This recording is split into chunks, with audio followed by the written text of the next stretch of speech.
বাংলাদেশের বিপক্ষে 2 ম্যাচের টেস্ট সিরিজ খেলতে ঢাকায় পৌঁছেছে পাকিস্তান দলের একাংশ। পিএসএল এর ফাইনাল শেষে আসবেন বাকি সদস্যরা। এবং ওসাসুনাকে হারিয়ে লা লিগার ট্রফির আরও কাছে বার্সেলোনা। আজ রিয়াল হারলেই নিশ্চিত হবে কাতালানদের 29তম শিরোপা। 3 গোলে এগিয়ে থেকেও হার ইন্টার মায়ামির।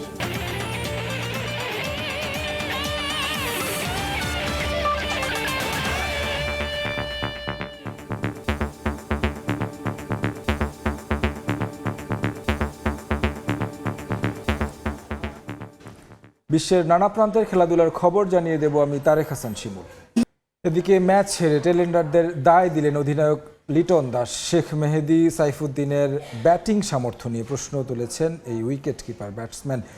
শুধু এই ম্যাচই নয়, 20 ওভারের ফরম্যাটে ব্যাট হাতে ধারাবাহিক ব্যর্থতারা 7 কিংবা 8 নম্বর পজিশন নিয়ে, তাই দুশ্চিন্তায় লিটন। তাগিদ দিলেন উন্নতি আনার। সাইফুদ্দিনরা নিজেদের ক্যারিয়ারের পুরোটা সময় জুড়েই খেলেছেন একইভাবে। আন্তর্জাতিকে অভিষেকের 7-8 বছরেও যাদের স্ট্রাইক রেটের অবস্থা হতশ্রী, সিরিজ জিততে না পারার ব্যর্থতায় অধিনায়ক আঙুল তুললেন তাদেরই দিকে। ওয়ার্ল্ড ওয়াইড যারা স্পিনার হিসেবে খেলে, সাথে ব্যাটিং করে, সব টিমেরই পারে। আর না হয় আপনাকে চায়নাম্যান হতে হবে, যেটা মিরাকেল কিছু যেমন থাকে। অনেক টিমে প্লেয়ার থাকে না, শুধু বোলিং হিসাবেই খেলে। বাট শেখ মেহেদী তো ব্যাটিং পারে, বাট ওই পারফরমেন্সটা আমরা দরকার ইন্টারন্যাশনাল ক্রিকেটে। তাদের কাছ থেকে আমরা একটা ব্যাটিং আশা করি, যে ব্যাটিংটা যেমন কিছু কিছু সময় এরকম গেম থাকবে যে গেমগুলোতে লোয়ারের দরকার। সাইফুদ্দিন জাতীয় দলে আসা যাওয়ার ভেতর থাকলেও শেখ মেহেদীর জায়গাটা পাকাপোক্ত টি-20 দলে। তবে 7 নম্বরে স্লগারের অভাব মেটাতে পারছেন না স্পিনিং অলরাউন্ডার। সবশেষ 11 ইনিংসের হিসেব টানলে দুরবস্থা স্পষ্ট হবে আরও, যেখানে 4 ম্যাচে রানের খাতা খুলতেই ব্যর্থ। হার্দিক পান্ডিয়া কিংবা রোমারিও শেফার্টরা যখন ব্যাট হাতে তাণ্ডব তোলেন, সেখানে টাইগার একাদশে জায়গা পেতে বোলিংটাই যথেষ্ট। আর তাদের এই সামর্থ্যের অভাবে দল সাজানোয় ঘাম ঝরে টিম ম্যানেজমেন্টের। আপনি যদি নাম্বার 7 একটা ব্যাটসম্যান খেলান, তাহলে আপনার 4 ওভার পূরণ করতে পারবো না। তো খেলাই তো 11 জনের, এর ভিতর 5 জন বোলিং করবে 20 ওভারে। কোটা একজন তো 5 ওভার করতে পারবে না টি-20তে, তো 5 জন বোলারকে তো আমার খেলাতেই হবে। নিউজিল্যান্ডের পর টি-20তে অস্ট্রেলিয়াকে আতিথ্য দেবে লিটন কুমার দাসের দল। আগামী মাসে 3 ম্যাচের টি-20 সিরিজ। সে পর্যন্ত একজন স্লগারের খোঁজ, না হলে 6 ব্যাটারকে নিয়ে ভোগান্তিটা চলমান থাকবে টি-20-র এই ফরম্যাটে। সাব্বির মিথুন, সময় সংবাদ। মিরপুরে দর্শকদের সুবিধার বিষয়টি সর্বোচ্চ গুরুত্ব দিয়ে বিশেষ এক ধরনের ফ্যান বসিয়েছে বিসিবি, জানিয়ে তামিম ইকবালের বোর্ডের প্রতি কৃতজ্ঞতা প্রকাশ করেছেন ক্রিকেট প্রেমীরা। আপাতত 4টি ফ্যান বসানো হলেও ভবিষ্যতে শেডবিহীন গ্যালারিতেও এই সুবিধা নিশ্চিত করার পরিকল্পনা আছে ক্রিকেট বোর্ডের। বিসিবির প্রধান হয়ে ক্রিকেটারদের স্বার্থে নানা উদ্যোগ নিয়ে প্রশংসিত তামিম ইকবাল। ঘরোয়া ক্রিকেটারদের বেতন বৃদ্ধি, সাবেক অধিনায়কদের জন্য ক্যাপ্টেন্স কার্ড, এসবের জন্য চারদিকে যখন তার প্রশংসা বান, তখন সমর্থকদের জন্য নিদারুণ এক উদ্যোগ সাবেক অধিনায়কের। দর্শকই ক্রিকেটের প্রাণ। এবার তাদের কথা বিবেচনা করে হোম অফ ক্রিকেটের গ্যালারিতে তামিম ইকবাল স্থাপন করেছেন বিশেষ এক ধরনের ফ্যান। গরমে খেলা দেখতে এসে যাতে গলদঘর্ম না হন তারা, এজন্যই তামিমের এই বিশেষ উদ্যোগ, যে বিষয়টি বেশ ইতিবাচকভাবে দেখছেন ক্রিকেট প্রেমীরা। বিসিবির বস তামিম ইকবাল খুব ভালো একটা উদ্যোগ নিয়েছে। এটা দর্শকদের জন্য খুবই একটা স্বস্তির, ফ্যানদের জন্য খুবই উপকৃত, আমরা খুবই উপকৃত হয়েছি। আপাতত মিরপুরে বসানো হয়েছে 4টি ফ্যান। শেড না থাকায় উন্মুক্ত গ্যালারিগুলোতে এখনই এই সুবিধা পাচ্ছেন না সমর্থকরা। তবে দ্রুতই বিশেষ ক্যানোপি বসিয়ে সেখানে দর্শকদের গরমে আরামের ব্যবস্থা করার পরিকল্পনা আছে তামিম ইকবালের বোর্ডের। এর আগে দর্শকদের জন্য স্টেডিয়ামের ভেতরে খাবারের মূল্য কমান তামিম ইকবাল। এছাড়াও বিনামূল্যে সুপেয় পানির ব্যবস্থাও করেছে ক্রিকেট বোর্ড। এস.এম. ইকবাল, সময় সংবাদ, ঢাকা। বাংলাদেশের বিপক্ষে 2 ম্যাচের টেস্ট সিরিজ খেলতে বাংলাদেশে পৌঁছেছে পাকিস্তান ক্রিকেট দলের একাংশ। পিএসএল এর ফাইনাল শেষে আসবেন বাকি সদস্যরা। 8 মে থেকে সিলেটে শুরু হবে 2 ম্যাচের টেস্ট সিরিজের প্রথম ম্যাচ। মোহাম্মদ রিজওয়ান, শাহিন শাফ্রিদি, হাসান আলী, সালমান আলী আগারা ঢাকায় পৌঁছেছেন। পিএসএল এর ফাইনাল থাকায় দলের সঙ্গে আসেননি বাবর আজম। বাংলাদেশ পেসার নাহিদ রানাও পেশোয়ার জালমির হয়ে ফাইনাল খেলতে আছেন পাকিস্তানে। জানা গেছে PSL ফাইনাল শেষে বাবর এবং নাহিদ রানা একই ফ্লাইটে ঢাকায় আসবেন। ঢাকায় পা রেখে বিশ্রামে আছে পাকিস্তান।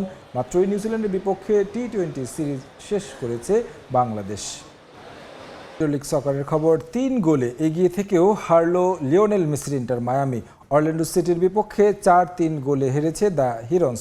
দলের হয়ে গোলের দেখা পেয়েছেন এলেমটেন, তবে মার্টিন ওজেডার হ্যাট্রিকে হার নিয়ে মাঠ ছেড়েছে গিলেরমো হয়োসের দল।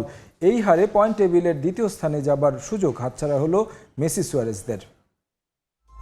নো স্টেডিয়াম কি তবে অপয়া হয়ে এলো ইন্টার মায়ামির জন্য? নতুন এই স্টেডিয়ামে চতুর্থ ম্যাচে নেমেও কেন জয়ে বঞ্চিত হতে হবে, তাও আবার 3-0 গোলে এগিয়ে থাকার পর? তলানির দল অরল্যান্ডো সিটির কাছে অবিশ্বাস্যভাবেই হেরেছে লিওনেল মেসির মায়ামি। অথচ ম্যাচের প্রথম মিনিট থেকেই দাপট দেখানো শুরু করে স্বাগতিকরা। 64% পজিশন, পাশাপাশি 26টি শট নিয়ে 10টি লক্ষ্যে রাখতে পেরেছেন মেসি সুয়ারেজরা। বিপরীতে 13 শটের মধ্যে 9টি লক্ষ্যে রাখতে পারে অরল্যান্ডো। টানা 4 গোল করে সব এলোমেলো করে দিয়েছে। এমনকি জয় নির্ধারণী সবশেষ গোলটি হয় ইনজুরি সময়ের 3য় মিনিটে। ম্যাচের 4র্থ মিনিটে লিড নেয় মায়ামি। ফ্রি রোলে মেসির হয়ে বল পান তেলেস্কো সেগোভিয়া। তার কোনাকুনি ক্রসে হেড দিয়ে বল জালে জড়ান ইয়ান ফ্রে। 25 মিনিটে আবারও অ্যাসিস্ট আর্জেন্টাইন মহাতারকার। দারুণ বোঝাপড়ায় মেসির পাস থেকে গোল মুখে টোকা দেওয়ার কাজটা করেন সেগোভিয়া। 2-0 গোলের লিড নেয় ইন্টার মায়ামি। মিনিট 8 পর সরাসরি স্কোর শিটে নাম তোলেন মেসি, যেখানে তার চিরাচরিত ক্লাসিকুই দেখা মিলল। বক্সের মাথায় দ্রুতই বল নিয়ন্ত্রণে নিয়ে হালকা জোর দিয়ে বাঁকানো শট নেন এলেমটেন। 33 মিনিটে 3-0 গোলে এগিয়ে যায় মায়ামি। মেসি কেবল একটি গোলই করেননি, অ্যাসিস্ট করেছেন বাকি 2 গোলেও। সব মিলিয়ে তার জন্য ম্যাচটা যেভাবে শেষ হতে পারত হয়েছে উল্টো। এখান থেকে ম্যাচ হারতে হবে তা হয়তো কল্পনাও করেননি মায়ামি বস গিলেরমো হয়োস। পরের 2টি গোলও তিনি করে হ্যাটট্রিক পূর্ণ করেন। 68 মিনিটে দ্বিতীয় এবং 10 মিনিট পর অরল্যান্ডো পেনাল্টি পেলে নাটকীয়ভাবে স্পট কিকে গোল করে সমতা টানেন মায়ামির সঙ্গে। তখনও সম্ভাবনা ছিল অন্তত হার নয়, পয়েন্ট ভাগাভাগি করেও মাঠ ছাড়তে পারবে ইন্টার মায়ামি। স্বাগতিকদের দুর্বল রক্ষণকে বোকা বানিয়ে যোগ করার সময় টাইরিস স্পাইসার দ্য হিরনদের কফিনে শেষ প্যারেক ঠুকেন। ঘরের মাঠে 4-3 গোলে হেরে মাঠ ছাড়ে ইন্টার মায়ামি। তারেক হাসান শিমুল, সময় সংবাদ। খেলার সময় আরও থাকছে। IPL এর সুপার সানডের বিগ ম্যাচে রাতে মুখোমুখি হবে ইংল্যান্ডের 2 জায়ান্ট ম্যানচেস্টার ইউনাইটেড ও লিভারপুল। জিতলেই নিশ্চিত হবে রেড ডেভিলদের UCL। ইউরোপিয়ান ক্লাব ফুটবলের খবর, লা লিগায় জয়ের ধারা অব্যাহত রেখেছে বার্সেলোনা। ওসাসুনাকে তারা হারিয়েছে 2-1 গোলের ব্যবধানে। পরবর্তী ম্যাচে রিয়াল মাদ্রিদ হারলেই জয় নিশ্চিত হয়ে যাবে, শিরোপা নিশ্চিত হয়ে যাবে কাতালানদের। IPL এ শিরোপার আরও কাছে আর্সেনাল। ফুলহ্যামের বিপক্ষে গানারদের জয় 3-0 গোলের। রিয়াল মাদ্রিদ একের পর এক সহজ ম্যাচ হারায় লা লিগা শিরোপার পথটা মসৃণ হয় বার্সেলোনার জন্য। 29তম ট্রফিটা এখন বার্সার হাতের নাগালে বলতেই হবে। প্রতিপক্ষের মাঠে অবশ্য বেশ চ্যালেঞ্জের মুখে পড়তে হয় হ্যান্সি ফ্লিক শিষ্যদের। 80 মিনিট পর্যন্ত গোলশূন্য থাকে বার্সা। 81 মিনিটে ডেডলক ভাঙেন রবার্ট লেভানডস্কি। ফেরান তোরেসের পাস থেকে স্কোর করেন এই সুইডিশ। 1-0 গোলের লিড নেয় বার্সেলোনা। 86 মিনিটে স্পটলাইটে ফেরান তোরেস নিজেই দারুণ এক গোল করেন এই স্প্যানিশ। 2 মিনিট বাদে রাউল গার্সিয়া ওসাসুনার হয়ে এক গোল শোধ করলে রোমাঞ্চ বাড়ে ম্যাচে। শেষ পর্যন্ত চেষ্টা করেও আর গোল না পেলে 2-1 জয় নিয়ে মাঠ ছাড়ে কাতালোনিয়ানরা। লা লিগায় এখন বার্সেলোনার পয়েন্ট 34 ম্যাচে 88, এক ম্যাচ কম খেলে রিয়াল মাদ্রিদ 74। 2 দলের পয়েন্ট ব্যবধান 14। আজ রিয়াল মাদ্রিদ এসপানিওলের বিপক্ষে জয় পেলে পয়েন্ট ব্যবধান হবে 11। সেক্ষেত্রে লা লিগার শিরোপা মীমাংসা হতে পারে 11ই মে নু ক্যাম্পে এল ক্লাসিকোয়। ঘরের মাঠে শুরু থেকে আধিপত্য দেখায় আর্সেনাল। গোল পেতেও খুব বেশি সময় অপেক্ষা করতে হয়নি স্বাগতিকদের। 9 মিনিটেই গানাররা এগিয়ে যায় ভিক্টর ইউকেরেসের গোলে। প্রথম গোলে সহায়তা করার পর ম্যাচের 40 মিনিটে স্কোর শিটে নাম তোলেন বুকায়ো সাকা। এবার ইউকেরেসের বাড়ানো বলে কোনাকুনি শটে বল জালে জড়ান এই ইংলিশ ফরওয়ার্ড। প্রথমার্ধের যোগ করার সময়ে ৪র্থ মিনিটে তৃতীয় গোল পায় আর্সেনাল। দারুণ হেডে জোড়া গোল পূর্ণ করেন ইউকেরেস। ৬৪ মিনিটে ইউকেরেসকে উঠিয়ে নেন আর্তেতা। চেষ্টা করেও আর গোলের দেখা পায়নি আর্সেনাল। ৩-০ গোলের জয় নিয়ে মাঠ ছাড়ে আর্তেতা বাহিনী। তারেক হাসান শিমুল, সময় সংবাদ। স্পোর্টস উদ্বোধনের মধ্য দিয়ে ক্রীড়াঙ্গন নিয়ে সরকারের পরিকল্পনা আরও এক ধাপ বাস্তবায়িত হলো, এমন মন্তব্য করেন যুব ও ক্রীড়া প্রতিমন্ত্রী আমিনুল হক। এখান থেকেই বাংলাদেশের আগামীর তারকা উঠে আসবে বলে প্রত্যাশা অ্যাথলিট থেকে শুরু করে সংগঠকদের। ভবিষ্যতে নতুন করে স্পোর্টসের পরিধি আরও বাড়াতে চায় যুব ও ক্রীড়া মন্ত্রণালয়। সিলেট থেকে দিগেন সিংহের ক্যামেরায় আরও জানাচ্ছেন ফাহিম ইসলাম।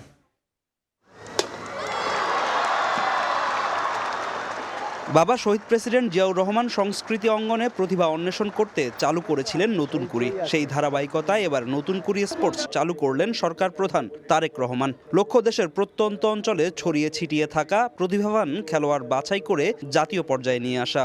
আজকের এই আয়োজন কেবল একটি উৎসব নয়, বরং এটি আমাদের সরকারের ক্রীড়া সংক্রান্ত নির্বাচনী ইস্তেহারের প্রতিটি প্রতিশ্রুতি বাস্তবায়নের এক অনন্য মাইল ফলক। প্রথমবারের মতো আয়োজিত হওয়া নতুন কুড়ি স্পোর্টস অভূতপূর্ব সাড়া ফেলেছে সারা দেশে। সরকারের এমন উদ্যোগে ক্রীড়াঙ্গনে নতুন দ্বার উন্মোচন হয়েছে বলে জানান ক্রীড়া সংগঠকরা। এই সিলেট স্টেডিয়ামে যা হলো তা অতীতে আমরা কখনোই বাংলাদেশের কোথাও এভাবে দেখি নাই। খেলাকে উদ্বুদ্ধকরণের জন্য যেভাবে প্রচারণা করার দরকার সেই প্রচারণাটা আজকে হয়ে গেল। নতুন করে মানে হলো জুনিয়র অ্যাথলেটদের, তৃণমূল অ্যাথলেটদেরকে প্রসারিত করে তাদেরকে খেলাধুলাতে উদ্বুদ্ধ করা। ক্রিকেট, ফুটবল, ব্যাডমিন্টনের পাশাপাশি আত্মরক্ষামূলক খেলা, মার্শাল আর্ট ও মেধাভিত্তিক খেলা দাবা রাখায় ক্রীড়ামন্ত্রীকে বিশেষ ধন্যবাদ জানান খুদে অ্যাথলিটরা। সামনে যেন এর যেরকম আসে এর থেকেও ভালো পর্যায়ে আমরা যেতে পারি, আমাদের জন্য ভবিষ্যতে কিছু করতে পারি, এর জন্য সে আমাদের সহায়তা করে। এটা নতুন নতুন প্লেয়ারদের আরও উৎসাহ করবে। এটা একটা গ্রেট অপরচুনিটি। শুধু উপজেলা ও জেলা পর্যায়ে সীমাবদ্ধ থাকবে না নতুন কুড়ি স্পোর্টস। আগামীতে ওয়ার্ড ও ইউনিয়ন পর্যায়ে নতুন কুড়ি স্পোর্টস আয়োজনের লক্ষ্য যুব ও ক্রীড়া মন্ত্রণালয়ের। নতুন কুড়ি স্পোর্টসের মাধ্যমে দেশের ক্রীড়াঙ্গনে শুরু হলো নতুন এক অধ্যায়। 12 থেকে 14 বছর বয়সী তরুণ প্রতিভাবান খেলোয়াড়রা তৃণমূল থেকে সুযোগ পাবেন জাতীয় পর্যায়ে। খেলোয়াড় বাছাই করার এই মাধ্যমকে দেশের ক্রীড়াঙ্গনের নতুন দ্বার বলে বিবেচনা করছেন খেলোয়াড় থেকে সংগঠকরা। ফিরতে যাচ্ছে ইপসুইচ টাউন। চ্যাম্পিয়নশিপ সিজন শেষ দিনে কুইন্স পার্ক রেঞ্জার্সকে ৩-০ গোলে হারিয়েছে দ্য ট্রাক্টর বয়স। শেষ বাঁশি বাঁচতে পোর্টম্যান রোডের পিচ দখলে নিয়ে নেয় ইপসুইচ সমর্থকরা। অপেক্ষাটা দীর্ঘ না হলেও ইংল্যান্ডের টপ ফ্লাইটে ফিরল এই ক্লাব। চ্যাম্পিয়নশিপ থেকে দ্বিতীয় ক্লাব হিসেবে জায়গা নিশ্চিত করল ইপসুইচ। তবে শেষ দিনে হৃদয় ভেঙেছে হলিউড তারকাদের মালিকানাধীন রেক্সহ্যাম এফসির। শেষ ম্যাচে ড্র করায় প্লে অফ খেলা হচ্ছে না ওয়েলস ক্লাবের।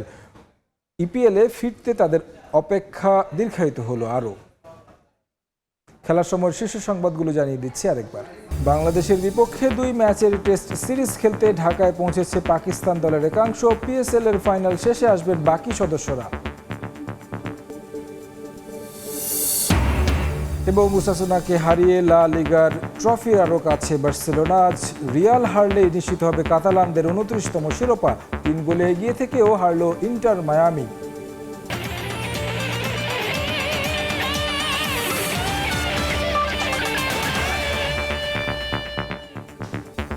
এই ছিল খেলার সময়। সঙ্গে থাকার জন্য অসংখ্য ধন্যবাদ। এরপর দুপুরের সময় সঙ্গে থাকবেন ওমর ইনান। শিমুল, আপনাকে ধন্যবাদ। দুপুরের সময় নিয়ে আসছে কিছুক্ষণ পর। সঙ্গে থাকুন সময়ে।